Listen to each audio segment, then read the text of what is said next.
my chair, and I'm wondering how I'll get down the stairs.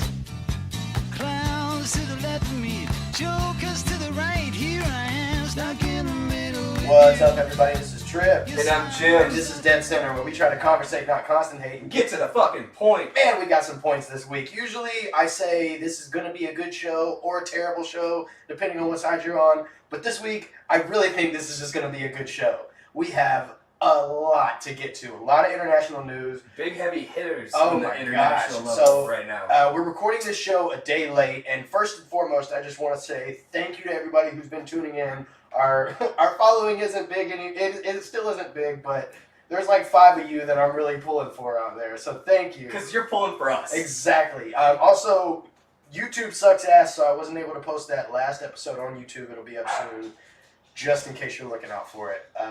In case that's your medium for Yeah, I know a lot podcasts. more people can access YouTube better, but they suck ass, and so does Kanye West's legal team.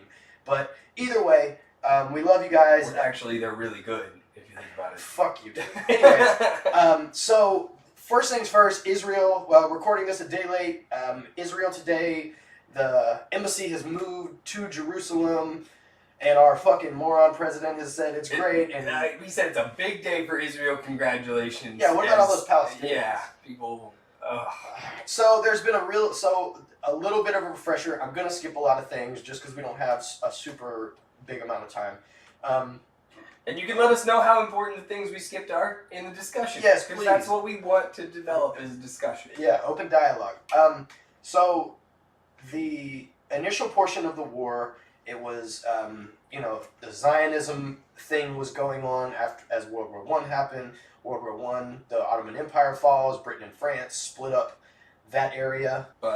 Britain, Palestine, Right. and Britain, Palestine, and then the French area. Right, correct. And then eventually Jews start migrating there because they want their own state. They feel like their status is While needed. simultaneously they're being persecuted in a lot of European countries, a lot of... Well, this is during the time of the rise of Nazism. Right. Right? Not Nazism, if you're a layman. No, I'm just kidding.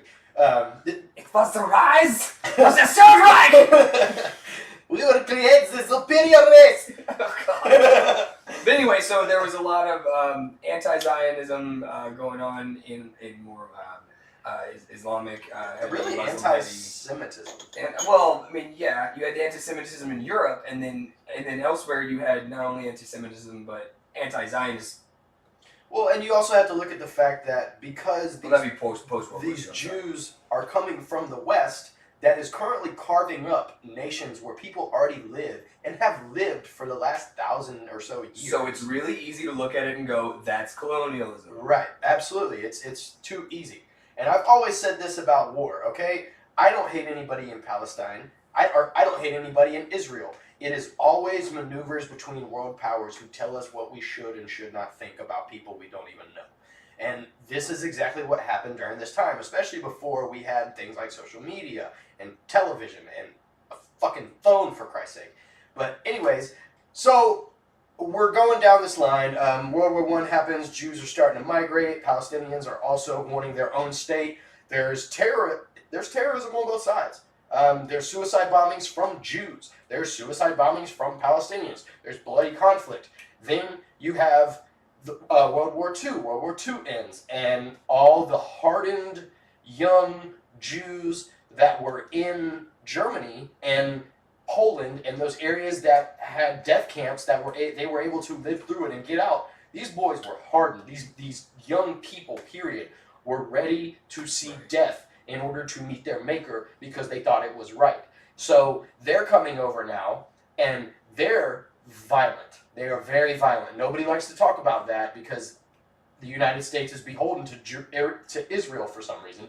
But They want us to feel as if Israel is the good guys versus the bad guys. Completely innocent. As if they just want their own place to live. And that's fine. I understand wanting your own state. Believe me. I can see from a nationalist point of view, I can see it from just a self-pride and identity, but at the same time, that's not all that's going on. It's not just like, we just want a place to live. this is the best place for us to live. It's like, well, that place is claimed by a lot of People also already live there. And you know what I exactly, mean? and So, you can't claim a place that's already been lived and not call it call it what?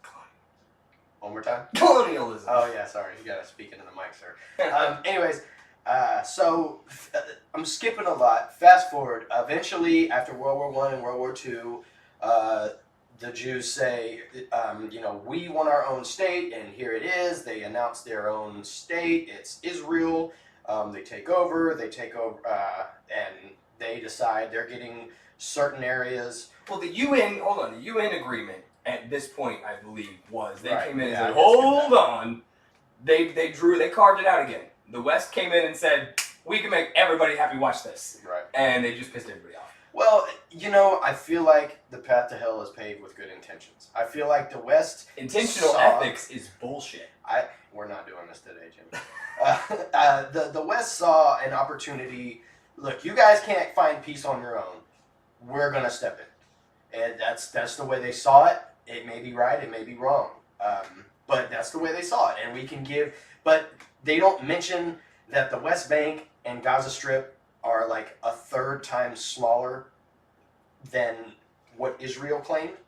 So you just pissed off a lot of fucking people. And on top of that, you have Jews migrating into Palestinian territory where they fucking hate you.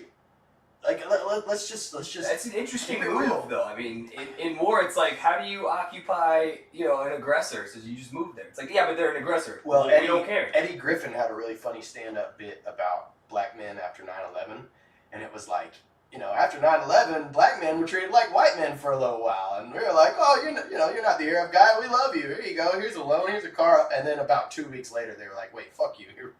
I don't know. I think it kind of relates because you're treated so much differently after war. You know what I mean? Like, look at what we did to Japanese people after the bombing of Pearl Harbor. Yeah, which we don't like to talk about. No, you know what's fucked up? I didn't learn about that in history.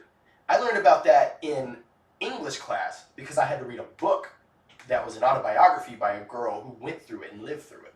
That is beyond me. But anyways, back to the point. So there's a Hamas in the 80s has started. It's a extremist militia group, takes over the West Bank. You got Hamas takes over Gaza. Hezbollah is controlling the West Bank. They're funded by Iran.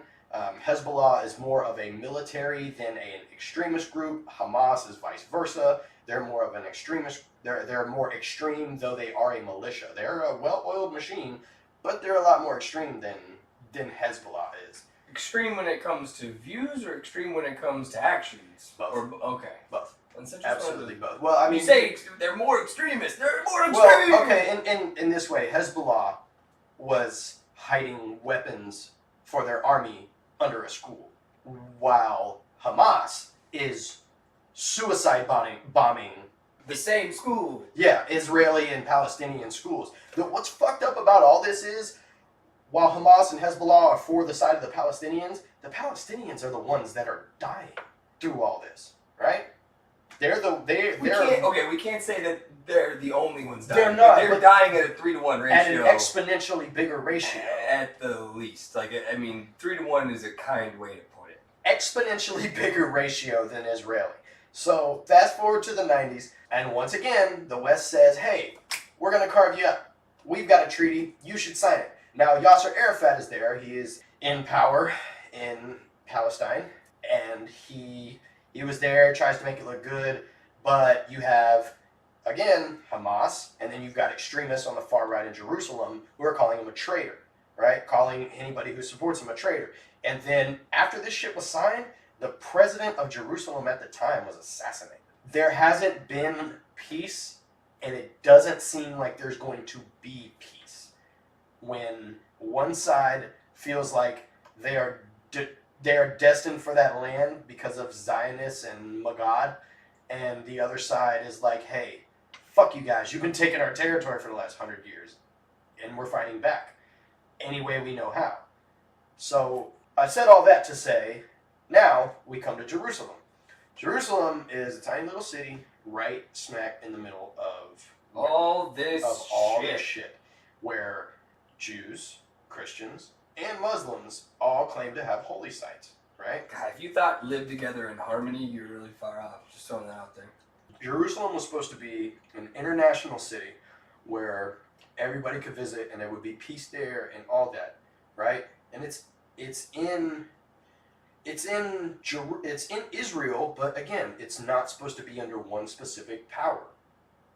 According to the UN. According to the UN, right? It's not supposed to be Israel's, right? It's supposed to be. But you can look up any video on YouTube. The Empire Files by Abby Martin's a really good one. They're downtown. They're doing interviews with people downtown. They're like, yeah, we don't want to have Arabs here. Like, no, Jews shouldn't mate with Arabs. No, they're talking about them like they're fucking animals. You know what I mean? And then you have people that are outside of Jerusalem that are Jews that are like, I don't want these people to die. Benjamin Netanyahu's a crook. You know, so it's very easy to go inside and outside of the boundaries of one city and see the differences. But all that said to say, Donald Trump came out and said, nope, we're going to recognize Jerusalem as the capital of Israel. Although that's supposed to be an international city. And he also claims, this is the fun part. He claims that it is historically always been the capital of Jerusalem, and that Jerusalem should have the power to choose its own capital, and that it should be Jerusalem, and that's what they Yes, say. well, when they're killing Palestinians crossing the Israeli border to come to Jerusalem, it's kind of hard to argue with that point. You know what I'm saying? Like, what was it, Friday or Saturday? They killed 3 people trying to enter Israel from Palestine.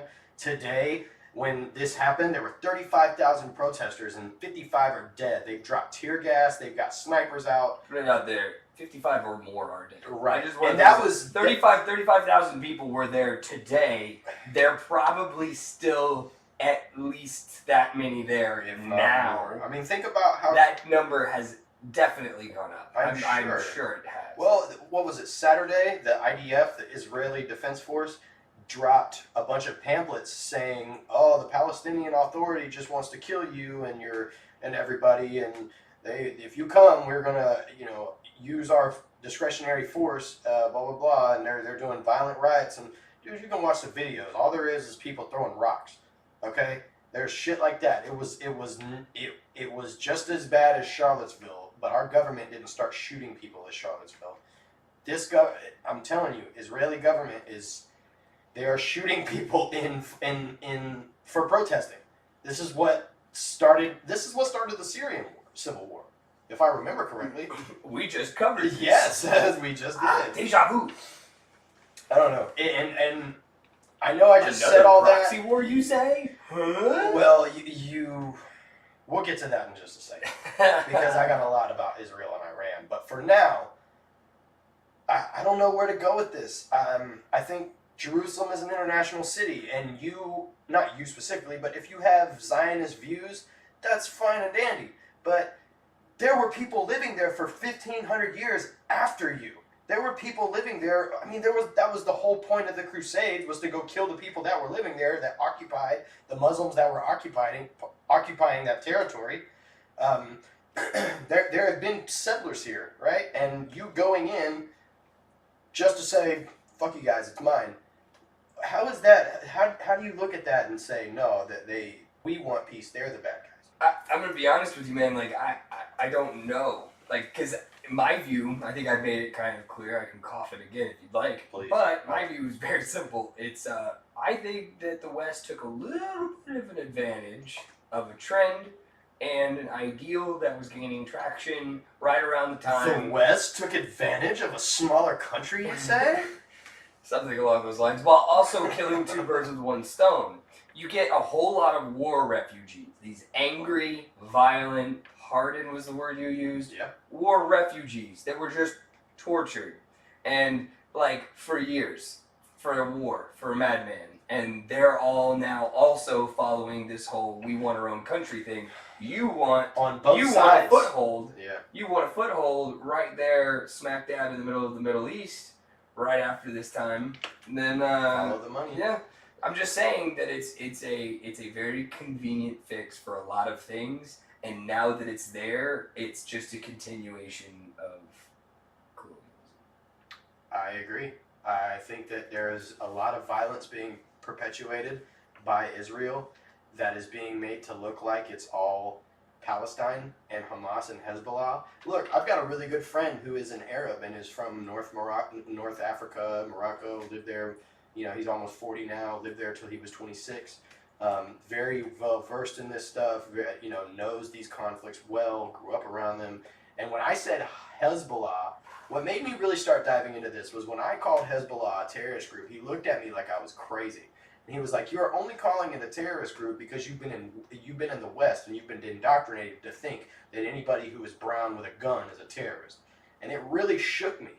You know what I mean? It really made me step back and say, you know, well, and I wasn't I wasn't a Republican or a, you know, hardcore Democrat. I just know what I had been told. Now, these are things that's been perpetuated by CNN, by MS. It's not just Fox doing this part, right? So it really shook me when somebody from that who grew up there looked at me and was like, "I'm sorry, but you have it all fucked up." Now, that's not to say there aren't bad people who are Palestinians. That's also not to say there aren't bad Jewish people. I think I've said that 100 times. The human condition is the worst condition. But you can't put your blinders on to a situation and listen to your country's propaganda if you know better. History shows us better than that. Right. So, speaking of history. yeah, you just said proxy war? Did I hear you say proxy war? I think someone's ears perked up when I said proxy man, war. I love a good proxy war. I mean, come on. Who doesn't love a good proxy war? We weren't in Vietnam long enough. Anyways, so we come to Donald Trump in this section of the show. Donald Trump pulled us out of the Iran nuclear deal. Now, the Iran nuclear deal was the Power Five plus Germany. Of the UN. In case you didn't know who the Power Five was. Right. I'm sorry. As much nationalist, or not nationalist, as much international news as we cover, I think we've said Power Five a million times. Right. And for anyone who doesn't know who that is us. That is France. That's China. That's Russia. And Britain. Those are the Power Five. And then Germany likes to swing their big money dick around. Germany? Their economy is kind of the cornerstone economy for the UN. Really? Or not the UN, the EU. Sorry, they're the cornerstone economy. Yeah, I know for the EU is in so if the EU is kind of like all hail the mighty, you know, money that comes out of the economy of Germany currently, then that puts 2 out of the big 5 right in their pocket. Okay. That's my point. Good point to make. They're swinging their money dick around. Yeah, no, definitely. So Obama in 2015 got with the UN, with the IAEA, and said, you know, let's, Iran had been, they want nuclear arms, or they had wanted nuclear arms. Now, we don't want that, and I don't think anybody else in the world wants that. And when I say we, it's a collective we, as in we, Barack Obama and his constituents. So he sat down and they created a deal. Iran could only enrich like 1/100% of the amount of uranium it takes to create a nuclear bomb in a year. They had a bunch of sanctions, like $200 million worth of sanctions put on them, and they would get the money back steadily as they were following the directions of the nuclear deal. There's a couple other things that deal with the enrichment of uranium. And these facilities where they were making, I believe, uranium for power were inspected periodically, randomly, etc. by the UN. The entirety of the UN is looking at us and saying, you're crazy. We have been inspecting them. We have been checking up, and we do things thoroughly. It's almost an insult to them to say that, like, they haven't been doing it, or that they have their own. I believe Donald Trump at some point said they can inspect themselves. How crazy is that? And it's like, what? That's not even a thing. That's not what happens. Right. Well, I think this would be a good time to use our new show segment for word for the topic. And my word for the topic for Donald Trump pulling out of this Iran deal is premature. I say premature because first of all, I am I fully believe in mutually assured destruction. I believe everybody has a nuclear arm. Nobody will want to use it because they know that it will be the end of their country as they know it, regardless of who has it. End of The everybody. yeah, exactly. Yeah. So I am not opposed to Iran being at the table in the same way that North Korea wanted to be at the table. And Iran's been in the middle of a bunch of shit as far as wars and proxy wars and blah, blah, blah since the 50s. Like, I'm not going to sit here and say they aren't a power at the table or they aren't somebody who we need to look at or that shouldn't be respected, right? So they want to use nuclear energy, and let's be real, nuclear energy, as long as it's kept up with properly, is the most clean and efficient way to power a society, other than maybe like solar energy. But with all that being said, I looked up Donald Trump's gripes with the This part's good. you might disagree.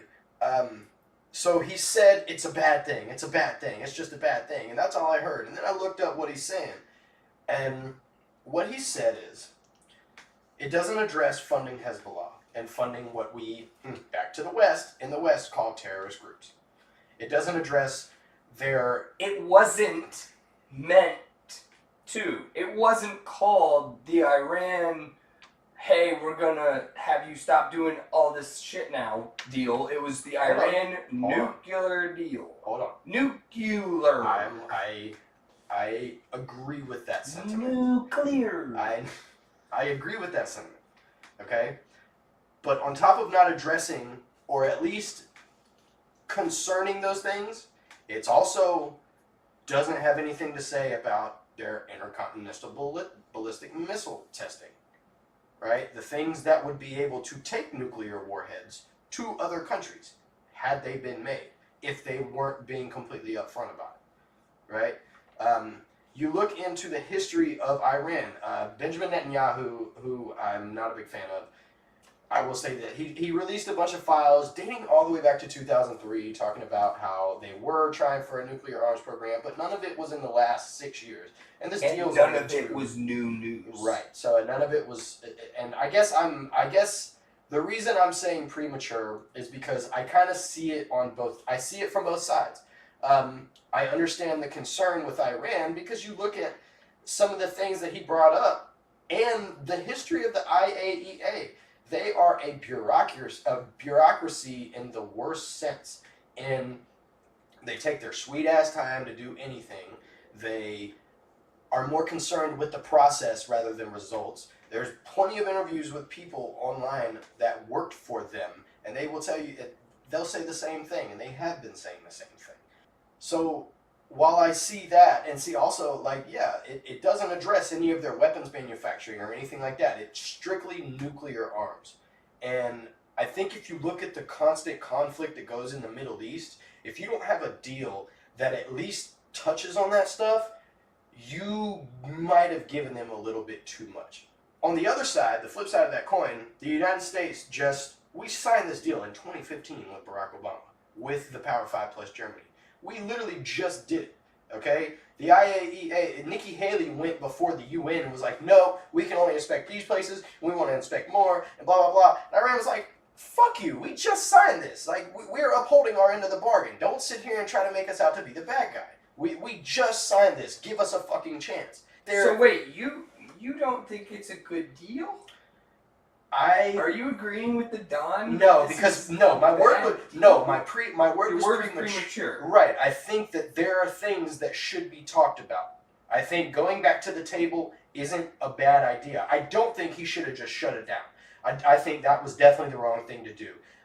Because you make America look bad when you do that. Yeah, that's true. You know what I'm saying? You say, okay, so all we need different. Yeah, exactly. Right. All we need is a different person in power, and we can back out. So you make it look bad. I think instead of the jury's still out on the Syrian strikes. Donald Trump did it right with North Korea. I mean, say what you want about the guy. He's 2 out of 3 so far. Well, 1.5 out of 3 so far with his foreign policy. That's his strongest the strongest portion of his administration. Now, yeah, and someone's getting really, really blue in the face right now because Right. they're holding their breath and stamping their feet, saying that his foreign policy is absolutely shit horrible because Right, but I mean, the actual foreign relations part of it might be a bit I deteriorated think- because of his character. I think maybe, but I think this is what is going to hurt him on foreign policy. I think The Iran deal, backing out of yes, the Iran backing deal. out. That's Yes. why I said premature. There's a way to come to the table, say, look, they're still funding what we and let's be honest, the rest of the West, not just the United States. I think he could have got them on board, maybe other than China and Russia. I think anybody else, 4 out of 6, would have came and said, you know what, they are still funding what we consider to be a terrorist organization. They do still have their hands in wars. You know, they do still kill people trying to come into their country or kill gay people and blah, blah, blah. They do still test intercontinental ballistic missiles. They are still trying to keep that technology up. There are things that are worth being concerned about. But we're only a year and we're only 18 months into this deal, right? 18 months into the deal, and we have a regime change. Right. I'm sorry, you can't ignore the fact that it is a regime change because it was a Fair enough. sweeping flip in the powers that be in the United States. Yep. However, as a country, we can't, every time we have an election, go that kind of route. We Right. can't look like we're just a brand new fucking country with a whole different agenda. It makes it look that way when you pull out of something that, and honestly, look at the timeline of administrations in previous years and shit like that. We're still in a war George Bush created, but we couldn't give the Iran deal 4 years. Right. You know what I'm saying? I completely agree. You know, so that's why I said. But my word, that's why I said premature. I get the premature because you could have gone about it a different way. You could have waited and strategized and had another. I think he could have renegotiated it. I think he could have I think if he was, look, Mr. Out of the Deal himself, I said that in spicy quotes because I think he's trash. But the way he's been working on foreign policy, he had support of Britain and France in the Syria strikes. So you mean to tell me that he had support on that, but a group that they consider a terrorist group that Iran is funding, he couldn't get that renegotiated. He just had to, you know what I'm saying? I think he could have done this better, and I think pulling out of it makes America look bad. So premature. That's my word. I like premature in that reasoning, but I'm gonna go. I'm gonna go the opposite route. I'm gonna go premeditated. Literally the opposite. And the reason I'm saying it is because he sees this as a campaign promise. This is a prediction also. I'm tying that in there, make it real juicy. I also believe this is going to be one of those things where the rest of the world kind of just looks at him and goes, no. I agree. Like George Bush when he was like, I'm going to put all these sanctions on these countries. And the UN's like, no, you can't do that. Yeah. And then George was like, darn. And then they did exactly what I believe Donald Trump's going to do. He's going to say, I tried. Right. So I fulfilled my campaign promise. That is all he fucking cares about Right, right but the now. difference. So this is all premeditated. Also, and we've said this on the show before, and I hate to be all doom and gloom about it, but also, he's made a lot of moves that while they could be seen as achieving campaign promises, he could, swing that around in the campaign trails of 2018. This year, Republicans, he can use that. Republicans are winning. He could use that on a wake. He can use that. However, you know what else he could use a whole lot easier? A war. It's really hard to get a regime change when you are actively in a war.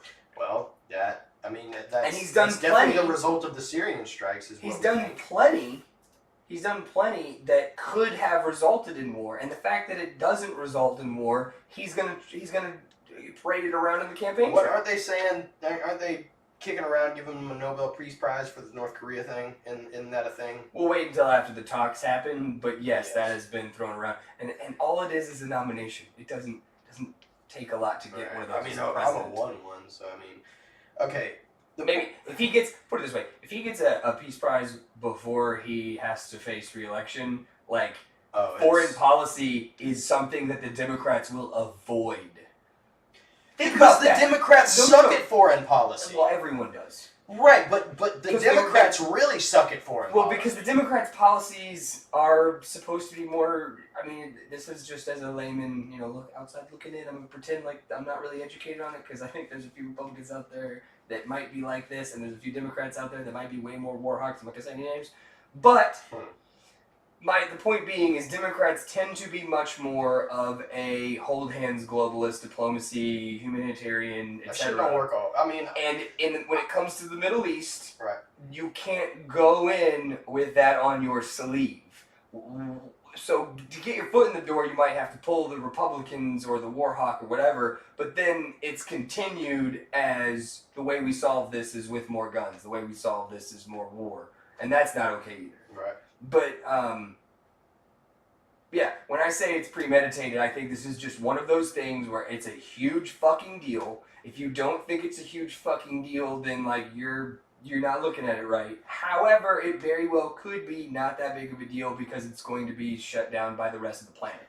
No, I disagree. I think that... Because I don't think Iran...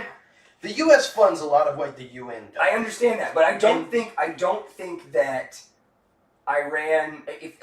If the United States says we backed out of the deal, and the UN says no, we can't, they keep the deal up as best they can.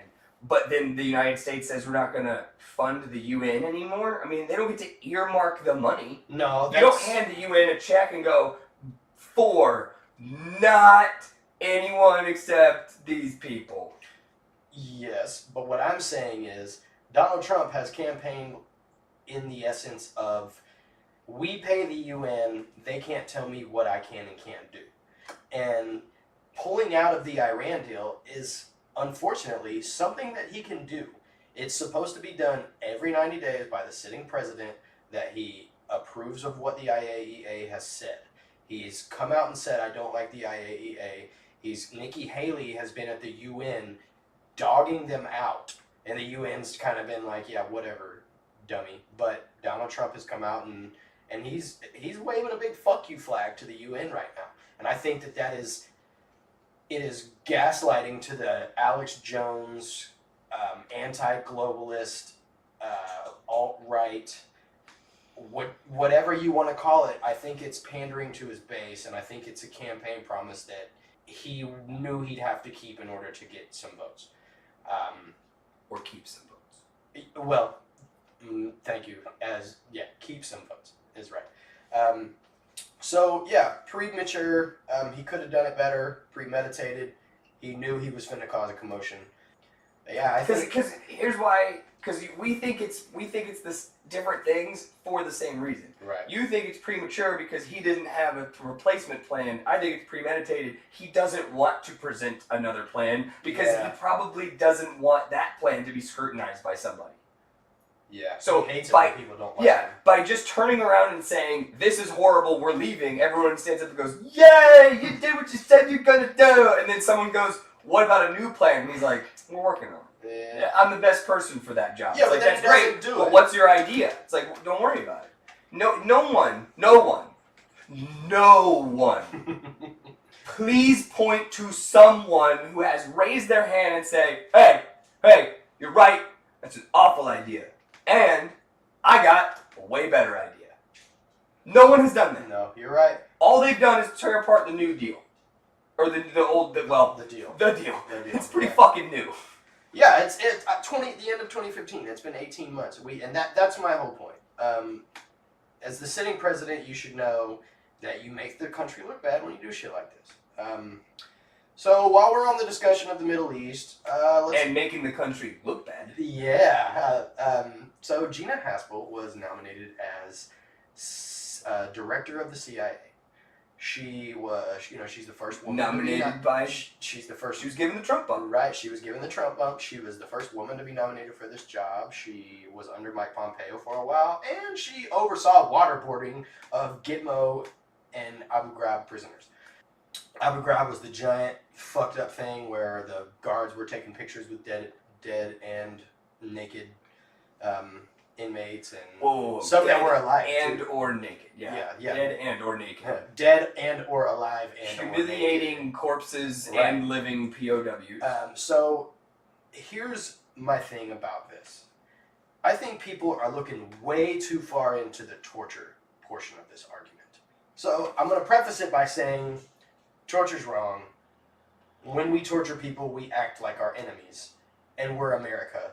And I've heard Republicans say this a million times, and Democrats, so I know that I'm standing on solid ground right now because my morals are there. I don't believe that it's right. However, all of the Democrats and Republicans that were in that point of time, voted yes for this sort of torture technique. Yeah, I was trying to think of the nice term they used for it, but it was torture, and they all voted for it, and they're all Republicans and Democrats. Now, I would love to be able to bring up a quote or any sort of argument where a line was drawn, because clearly it was drawn on that side of waterboarding. It wasn't. I'm sorry, but there had to have been like, yes, you could torture, but you can't remove limbs. Well, you know what I mean? Like, you can't set them on fire. Yeah, you can't actually kill them. No chemical drugs and stuff. So what's the woman's name who's going to be running for president? She's black. She's a senator. Not Kristen. No, she's white.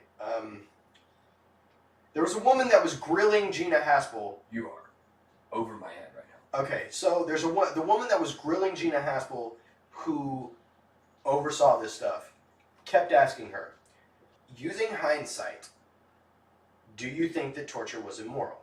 And Gina Haspel dodged the question. Because I feel like she thought it was a lose-lose. I don't know how you don't say, yeah, it was immoral, but it was legal, so we did it. I don't know how you don't say because that. You look immoral. When you say, yeah, it was wrong, but we were us. From my experience, we told ourselves it was okay. From my experience, it's always been best to admit your own bullshit and try to act like you've gotten better than what it was. But at the same time, you as the CIA director who has overseen this kind of thing before would have to then openly say, as the incoming CIA director, I believe that what we did was immoral, and therefore going forward we won't do it. This is the CIA we are talking about. I know. Go ahead. I think that's what people fail to realize, and that's why I say they're diving too far into this. We're talking about the fucking CIA. We're talking about the same people who sold fucking cocaine in Nicaragua. We're talking about the same CIA who, yes, have tortured people way before this. We're talking about the same CIA who 1 million people in this country think killed John F. Kennedy. We're talking about the same CIA who a whole plethora of people think killed Marilyn Monroe. We're talking about the same CIA who oversaw so many fucked up things across the board in every single administration, right? This is the CIA. This is not Congress. This is not the FBI even. This is the people who will do whatever to know whatever. And it's always been like that. And now, that doesn't mean that it is okay. I agree with that.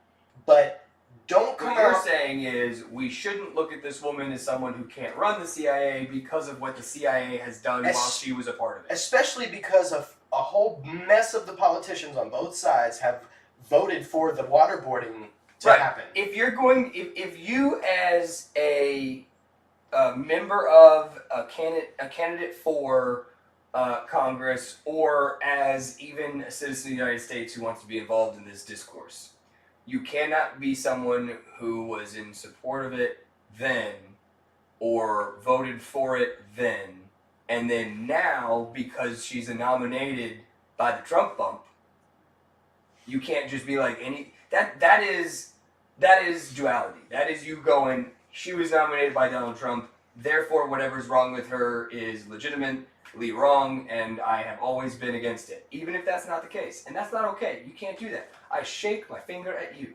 Kamala Harris. That's what her name was. Okay, so, yeah, Kamala Harris, who a lot of people think she's going to run.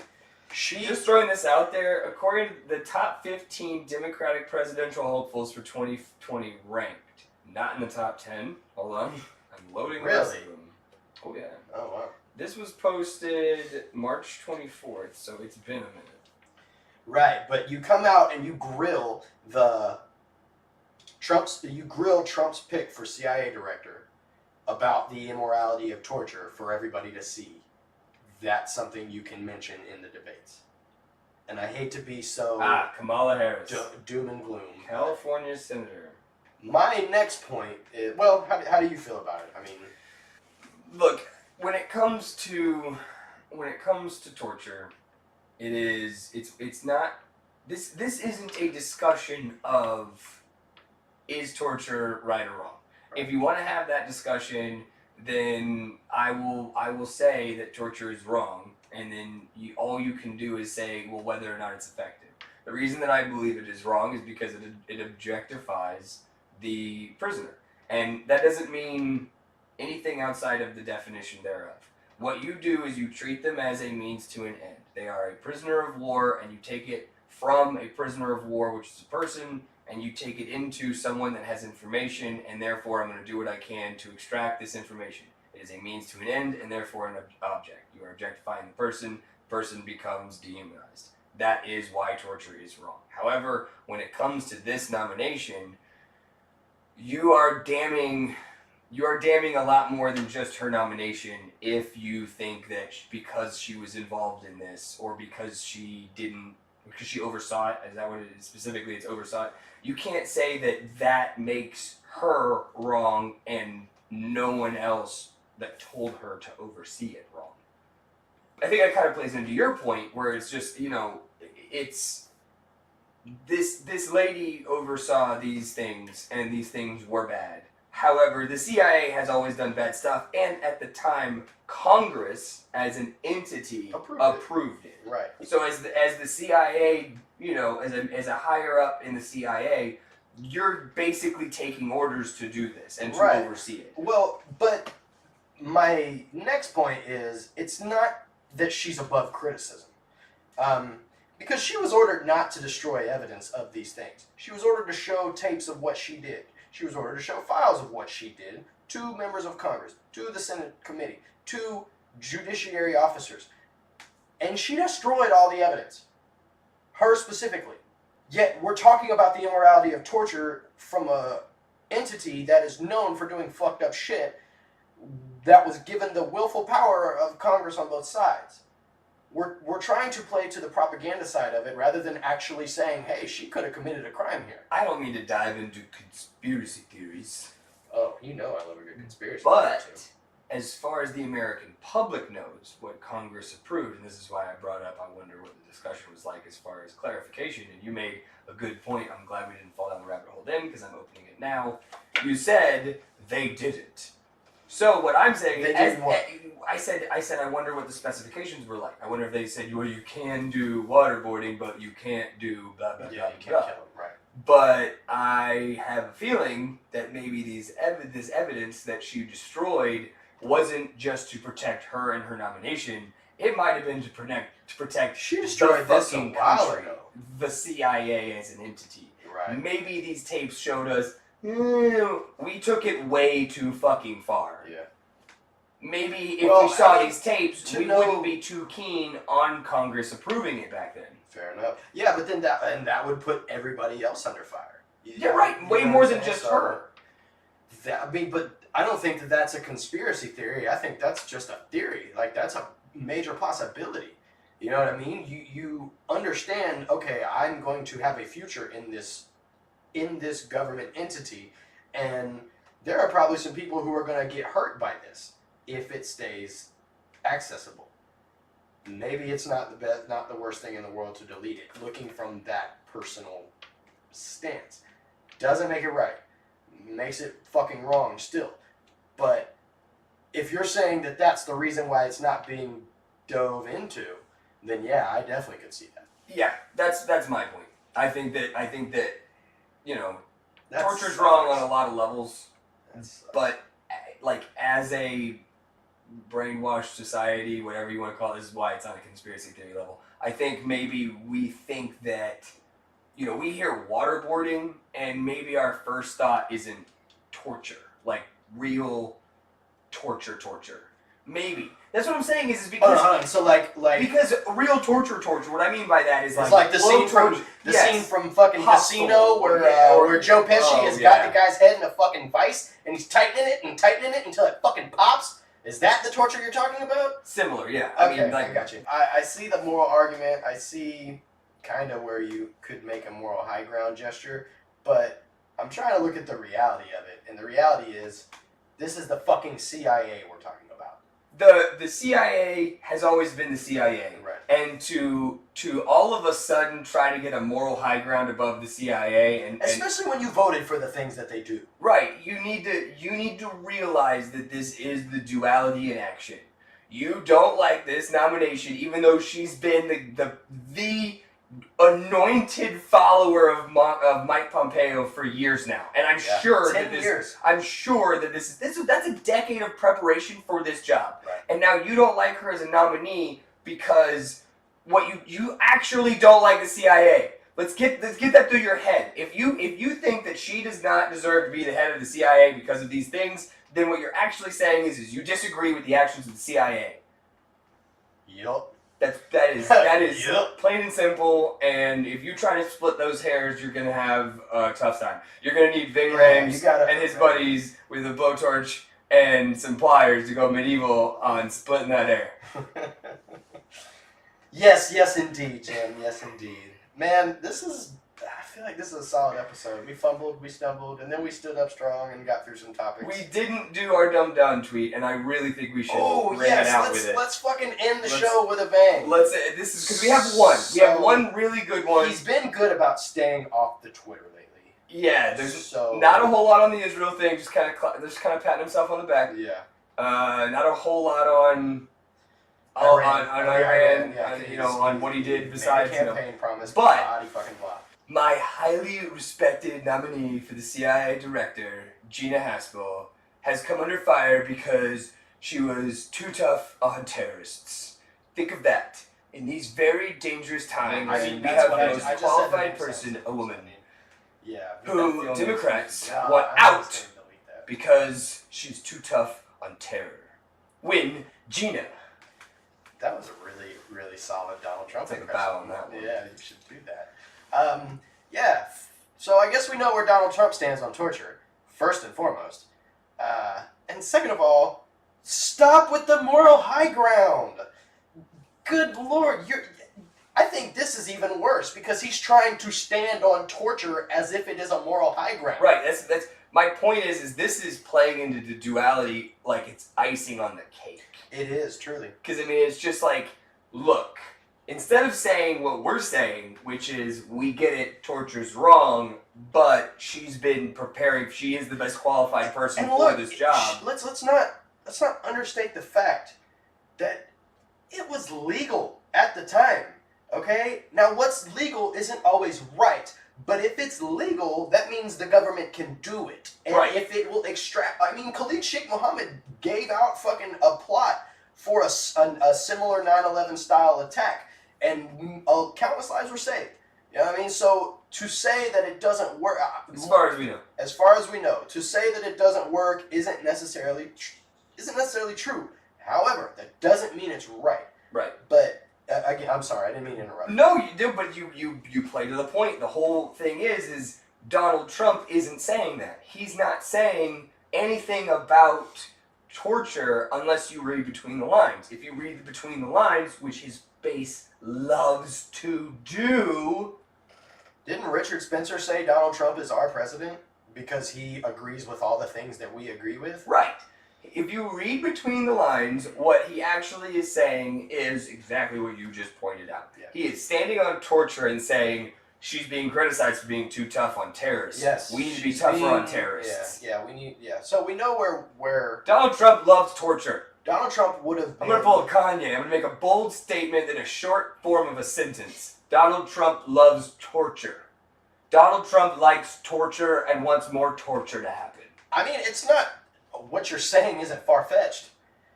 it's not like It's would kind of far fetched if you think about it. The How? democratically He just elected. said The it. He Democratic- just said it. I know. He kind of said it. No, he said it. If you walked up to him in a press conference and said, "Hey, you tweeted earlier that you love torture," Yes, he can take the exactly. the But if you reasonable read between doubt. the lines, it's there. Yeah. He is saying that the criticisms are He would approve it if it was on his table.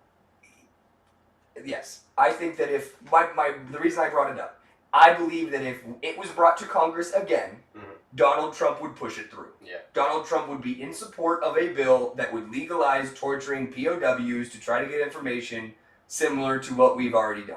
Yeah. That's the done tweet of the day. Do we want to bash him for what he said, for what his people said about John McCain? I just thought about that. About how he's old and dying anyway, who cares? Did you see that? Treating a POW from our own country in that manner is wrong enough. Doing it to someone who has spent literally his entire adult life in service of this country is infuriating. And I think that should be a much longer segment than what we have time for right now. Yeah, I agree. It speaks volumes to the person that Donald Trump is, and not only... And the people that surround him. Right, he didn't say it, but those are the people he's got around him. Consistently. These are the people running our country. Exactly, and it's infuriating that you can say you agree with torture and that it works, and then make fun of the guy who got tortured and didn't squeal because of this country. Even though another guy said he's Songbird John, and how can you say that about people? I don't support the military-industrial complex. I don't support. I'm sorry. Let me go ahead. I don't support the military-industrial complex, and I don't support like troops that kill people for no reason. But I will always support the majority of the time our troops because there's no reason not to. They've been given orders and they're doing their job. They're doing a job that I could never do. Right. You know what I'm saying? So we're separating patriotism and nationalism here. Exactly. And I think we're doing a good job.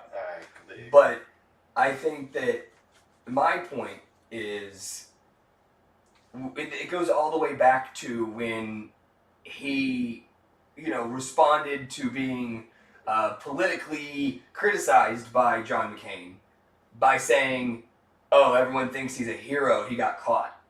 Like, oh my God! Like, oh yeah, I prefer soldiers that didn't become POWs. What? And he got elected after he said that. Well, he did say you could shoot someone in the middle of Times Square and gain votes. Yes. Look, I know that I know here on Deadcenter that we like to play to the middle and get to the fucking point. We like to agree with solid things that are done from both sides, and that includes Donald Trump. But let me just say this. That man does not deserve to be in the office of president. He has no support from me on moral standards. And if he was impeached tomorrow on some bullshit, I would be happy. Just because I know, even though constitutional law wasn't followed, that fucking moron got put out of that office. He got fired. I wish he could. God, I wish we could vote. We need to probably have a much longer conversation about the impeachment thing. Yeah, I would love next to. week on Deadcenter. That was super gay, but I really loved it. And I didn't mean gay in a bad way. Like, please don't call me a Nazi or say that I'm anti-equal rights because I'm not. Anyways, that's about wraps up our show for this week. I'm Trip. I'm Jim. And this is Deadcenter, where we try to conversate, not constant hate. Hey, y'all.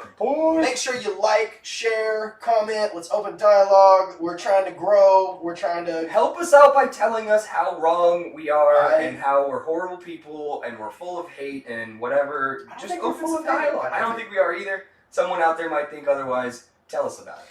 I love constructive criticism, especially if I can tear your argument apart. We love you guys.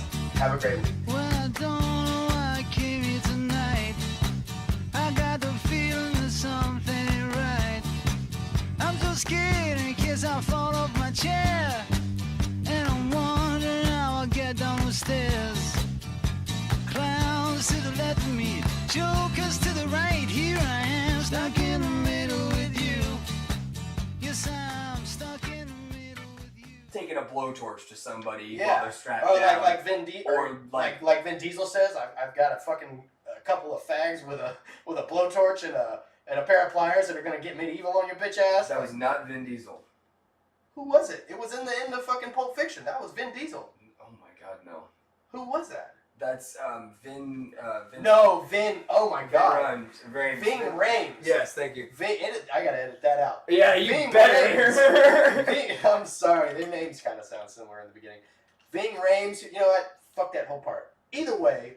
I'm sorry, my bad. Yeah, Vin Diesel and Ving Rhames aren't even the same race. Yeah, no, they ain't even in the same fucking ballpark. Fuck that whole part. But the point is, You're gonna destroy that evidence. I can see you destroying that evidence. yeah, there's gonna get some. Yeah, put that at the end of the episode and see what happens. I will. I might. Fuck. Hell, I'll make fun of myself. Anyways, so yeah, I mean, I see the moral argument. It's kind of there. It's.